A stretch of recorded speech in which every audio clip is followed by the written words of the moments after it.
Well, hippity hoppity. We're back with another Friday's Friend sponsored by the Mike Morse Law Firm. Yes, thank you, Mike Morse. We've got lots of friends here today. We've got Winnie, plus the feline and small animal coordinator, Nisa.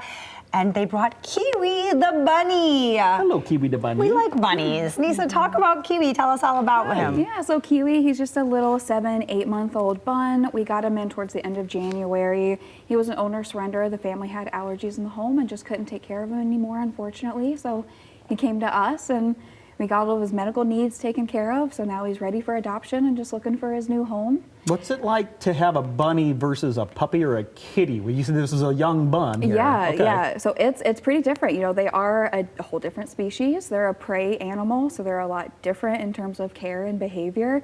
But they're so spunky, they're cuddly, they have their own style of play, and they're actually very affectionate. Like you can see Kiwi. I mean, we're getting along just fine. He's really enjoying those head scratches. Oh my gosh. He's loving that. So you create a whole different bond with a rabbit than you do with like a cat or a dog, just because of the style of animal that they are. They're always just so soft. I mean, and they stay that way. Yeah. You know, they just stay so soft throughout their entire life. You know, a puppy and a kitty has that fur, and then it gets kind of coarser as they get older. Yeah. These guys stay so soft. And you're an expert, so like if people have questions and they think that this might be something for them, you can answer their questions. You can kind of walk them through the process of what this is like. Yep, that's a big part of my job. Education is the forefront of what we do. So I love to, you know, if you've never had a rabbit before, don't be scared. Ask all the questions, and I'm there to help set you up for success before and after adoption. So I'm there the whole process, and it's really fun. It's having a rabbit for the first time. It's a great experience. And February is actually Adopt a Rabbit month, so it's extra special that we have them here because it's, you know, the time for it. It's Adopt a Rabbit month. I mean, it's well, act quickly. Yes, you're running out of time. The deadline is Saturday. But speaking of time, I mean, I can't believe it. Paws, Claws, and Corks is basically around the corner. We got to get these tickets sold, get people there. Yes, March 19th, Paws, Claws, and Corks, which is our largest fundraiser of the year, a beautiful gala. I know, Michelle, you're a Paws, Claws, and Corks pro at this point. Well, you've been to more than I have with that, but it is an incredible evening. This year we're hosting it at Silva, which is a brand new venue in downtown Grand Rapids. It's beautiful and it has a lot of historic charm of Grand Rapids history. And then the event itself is going to feature 12 plus different premier restaurants from West Michigan through a strolling dinner. We're going to have open beer and wine tastings, and then of course we'll have the opportunity to support the animals at our shelter, just like Kiwi, but we'll have live and silent auctions, an opportunity to donate, and we're going to have some adorable puppies present at the event that you can look at and maybe even think about adopting. But tickets are selling fast. This is definitely a highly sought after gala. We have over 500 people attend every year, so if you're thinking of coming, I highly, highly recommend getting those tickets soon. Yeah. It's a fun dress-up night. Oh, it is, Yeah. and there's puppies. And there's puppies. Right? Can't go wrong there.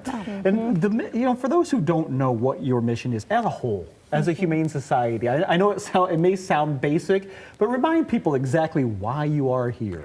Yeah, and this is kind of a really exciting and unique time for us because we just went through a whole future planning process because we've been in existence it's our 143rd anniversary this year, which is crazy to think about.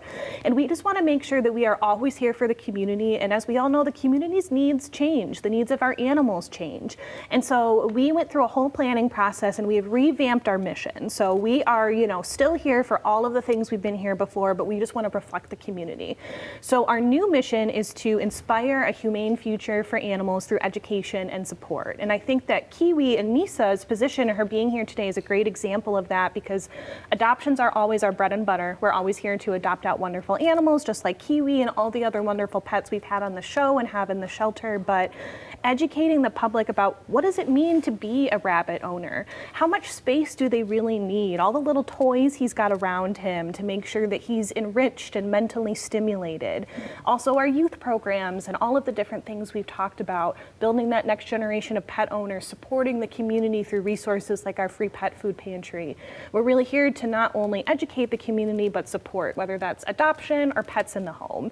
And that kind of goes along with our new vision statement as well, which we're excited about, which is to be leaders in a world where every animal is respected and protected. adopted, because we just want to make sure that everyone has the education they need to make sure that all of the animals are getting their proper care. So this has been a planning process that's been really exciting, but I think talking about these new statements really just highlights, like I said, that adoptions are our bread and butter, but we are here to do so much more for the community and the pets we serve and own pets.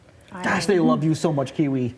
They love you so much. I thought he was going to fall asleep first. We are kind of having a cozy little moment right now. If he was in my lap, I might be asleep. I mean, Todd, it is Adopt a Bunny Month. It is Adopt a Bunny Month, isn't it? Well, oh, Jana. Yeah, right? Well, we want to thank you for what you do Sure. for the past 143 years and continuing more and more. And we want to make sure that Kiwi gets a home. So, if this is something that's in your heart to help out, you don't have to adopt. You can always foster. You can always donate. Right. You can always give your time. There's lots of ways. Go to camp. You can help, right? You find all the information on all the things we just mentioned and more at hswestmi.org. And once again, a very special thank you to the Mike Morse Law Firm for being the sponsor of Friday's Friend.